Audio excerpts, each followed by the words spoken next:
Hey guys, Redneck Mini 14 here. On today's episode of The Guns That Shaped Me, we're going to talk about the first gun that I ever bought with my own money.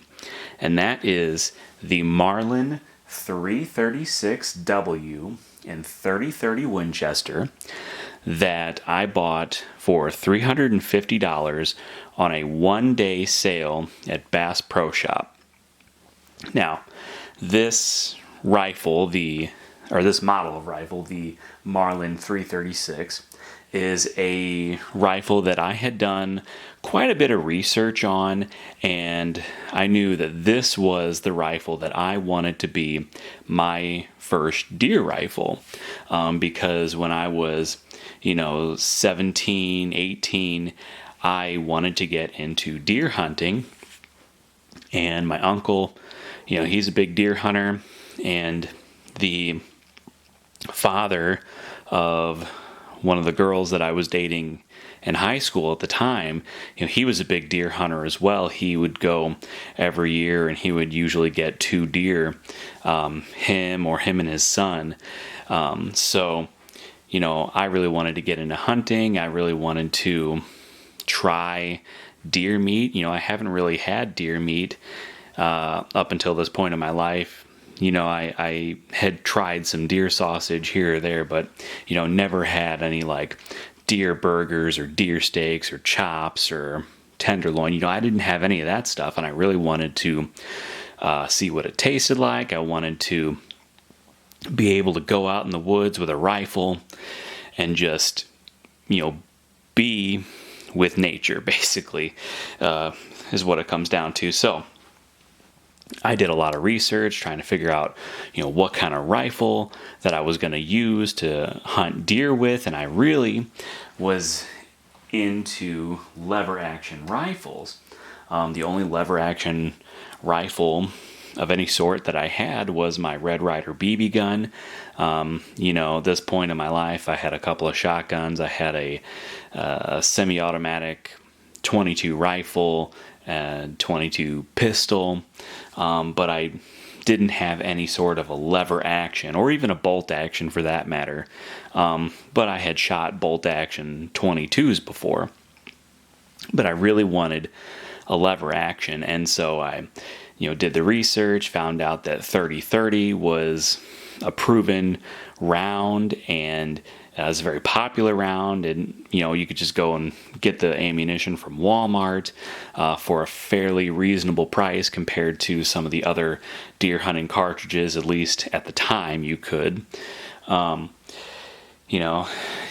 had a Marlin 22 rifle at the time, so I really liked the Marlin 22, and I did the research and found out that Marlin makes a lot of lever action rifles, and most notably the Model 336 in 30-30.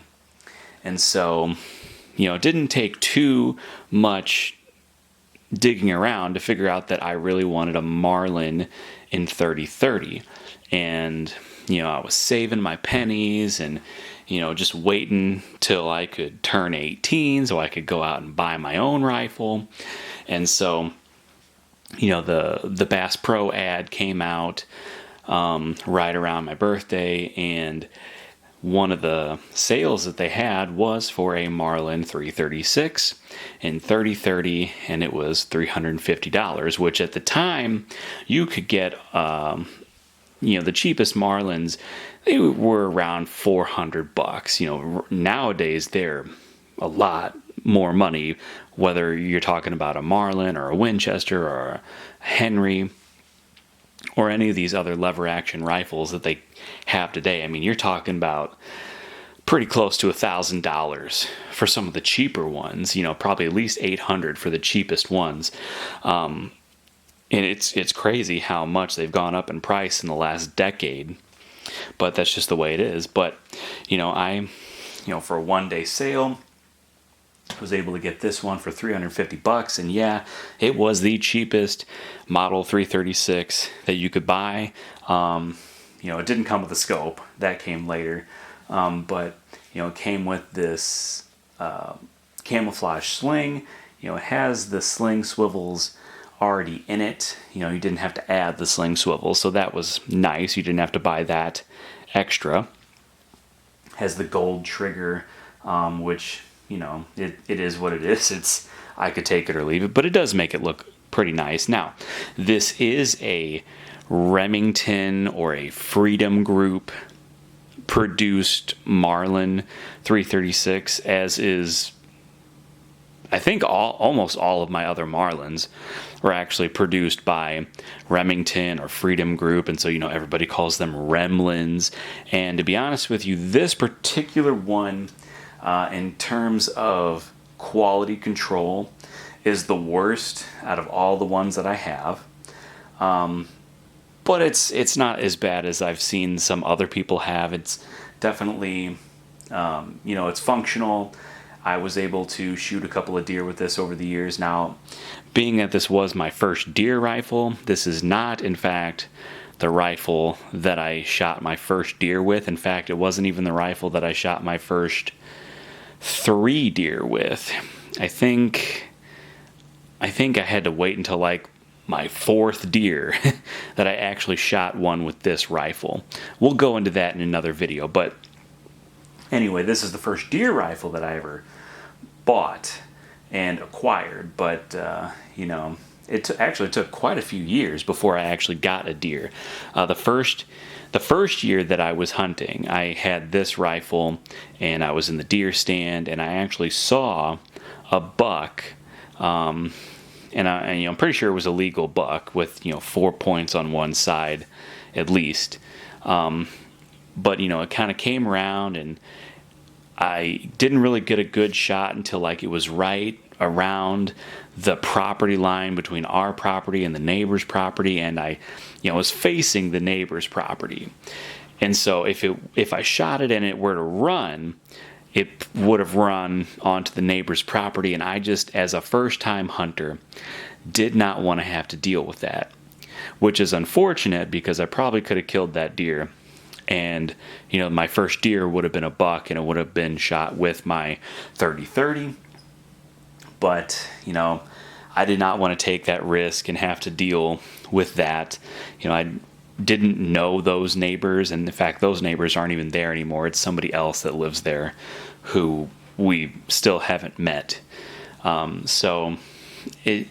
just try to avoid shooting animals that will run onto their property just to avoid confrontation. Now, if it was somewhere else on the property, or if it was facing a different neighbor, I probably wouldn't have any problem shooting it and retrieving it, but it just is what it is. So I did not shoot a deer my first year. I think that was the only deer I ever saw, actually. The second year, didn't get anything, so I didn't even. It was probably the 5th year of hunting for me that I finally got a deer with my 30-30, and I was excited to get a deer with my 30-30. Now, the problem with that deer, that year I was hunting with my uncle, and this rifle, and it was snowing that year, and the finish on these Remington-made Marlins isn't the greatest, and so the rifle got a whole bunch of snow and moisture on it, and me being a young hunter, not really necessarily knowing any better, I just kind of threw. Didn't bother. Well, I didn't even have anything to wipe the gun down with, to be honest with you. I just didn't really think those things through back then. Anyway, at the end of the day, I put the rifle in the hard case that I had, and the next morning, this was probably like less than 8 hours, pulled it out of the case, and it was full of rust, and I was very, very upset about that. And eventually I took the gun apart, cleaned it up, and all that, and it's better than it was, I'll say that. So, but anyway, back to the story. I usually carry a pistol with me, and the pistol that I had was also a blued pistol, And to avoid getting any rust on that, because it was still snowing and misting and raining, whatever it was doing, it was just a really nasty weekend.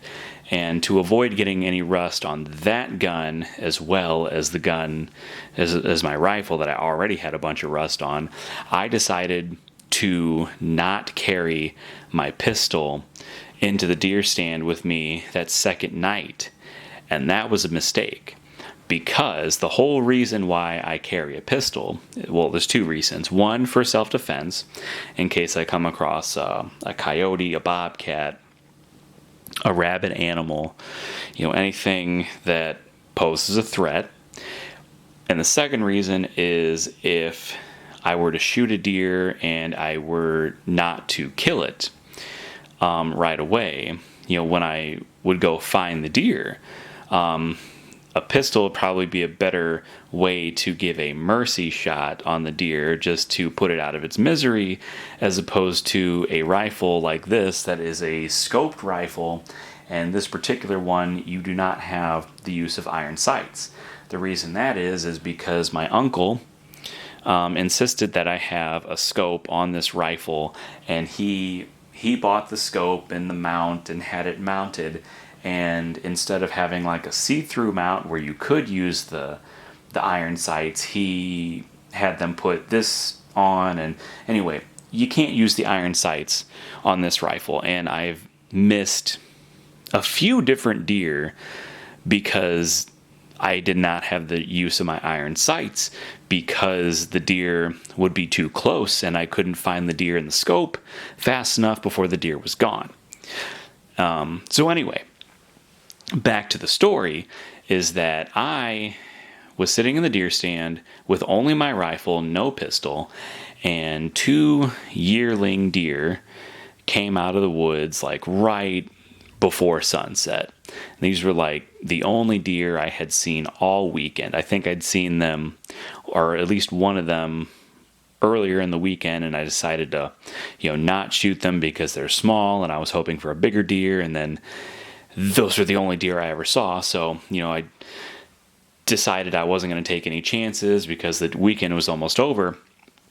And I took aim and I shot one of them, and I hit it because it, fell backwards and back into the woods, and the other one ran off. And so, I waited a few minutes, climbed down out of the deer stand, walked across the field, because this was across, I was on one end of the field and they were at the other end of the field. And, it was at least 100 yards, maybe 150 yards. And, 30-30 is not exactly the greatest when it comes to distance, although that's perfectly within the distance of its capabilities. But the problem was, when I walked over there into the woods, the deer was still alive. You could still hear the deer, fumbling around. I walked into the woods and saw that the deer was, still trying to get away. And I don't know where I hit the deer. I must have hit it somewhere high and in the back. So maybe like behind the shoulder blades or something. But you could tell that its back legs were paralyzed and its front legs were not. And it was getting dark, and I went down to reach for my pistol to give it a mercy shot, and I didn't have the pistol, because it was the one time that I decided I didn't want to carry a pistol. Now, I always carry a pistol when I go hunting. So what I ended up having to do was take several steps back. And, these are some thick woods, so I had to find a decent place to step back and then shoot the deer again with the rifle. And it died pretty quickly after that. But I felt so bad because obviously I hit the deer in the wrong spot. And, everybody says, yeah, you got to make sure you give it a good, humane kill, shoot it right in the kill zone, make sure it's quick and painless, and, well, not painless, but quick. And anyway, sometimes things just happen, and that's part of the reason why I carry a pistol. or a revolver with me, and this was definitely a learning experience for that. And I've taken this gun in the woods and in the deer field many, many times. I've shot 2 deer with it. I shot my biggest buck, not last year, but 2 years ago. And, it's my biggest buck, but it was only a small 6-point deer. So not huge, but keep in mind, where I hunt at the farm, there's really not a whole lot of big bucks out there. You might find one, and in fact, I've seen a few and I've shot at a few, but I usually miss because, or I find them during doe season, antlerless deer season, or it's alternative method season, and all I'm using is a revolver, and that's when I find the big buck. So it seems like every time I find a big buck in the woods, it's either it's too far away, it's not the right season, I don't have the right gun to shoot it with and actually hit it. It's just Murphy's Law is what it is. And so anyway, 2 years ago I shot a 6-point buck with this rifle, and it's the biggest deer, or at least the biggest buck that I've ever shot. I've also shot like a pretty decent sized doe in the past, but most of the deer I've actually shot, whether it's with this rifle or another rifle, they've actually been pretty small, like button bucks and yearling does and things like that, just because that's what I find in the woods, and I'm hunting for meat and not for a trophy. So anyway, those are just a few of the adventures that I've had with my Marlin 336. There's another one where my uncle, he tried to spook up a deer. So I would sit at one part of the woods by this creek, and he would, take a big loop and try to spook up a deer. And that's another time where I found a really big buck, probably at least an 8, maybe a 10-point buck. And it was running down, through the creek bed. And I kid you not, it was probably within 15 feet of where I was standing. The only problem is, I was using this rifle without the use of iron sights, and it didn't really occur to me that I could just put my head down and look along the edge of the barrel. Sometimes you just don't think of these things in the moment when you only have a second or two to actually respond to what's going on. But anyway, could not find that deer in the scope to save my life, in the 3 seconds that I actually was able to see it. And so that big buck just went right past me, and I was so mad. I have quite a few stories like this, not even just with this rifle, but with other rifles and other guns that, I just had the opportunity to get a really big deer, and it just went away just like that. So anyway, this video is getting really long, but anyway, that is the Marlin 336, my very first deer rifle that I bought with my own money. Hey, before I go, I just thought I'd remind everybody that I do have a second channel called Redneck Off the Range. Over there, I post most of my non-gun related content, so whether it's a video on my new tractor, my power tools, my projects that I'm working on, maybe wild game recipes, or just a random vlog, I post all of this kind of content over on my secondary channel. So if you're interested in that kind of stuff, go check it out, Redneck Off the Range. But that's all for this video, so subscribe to my channel, like me on Facebook. I'm Redneck Mini 14, and until next time, be safe.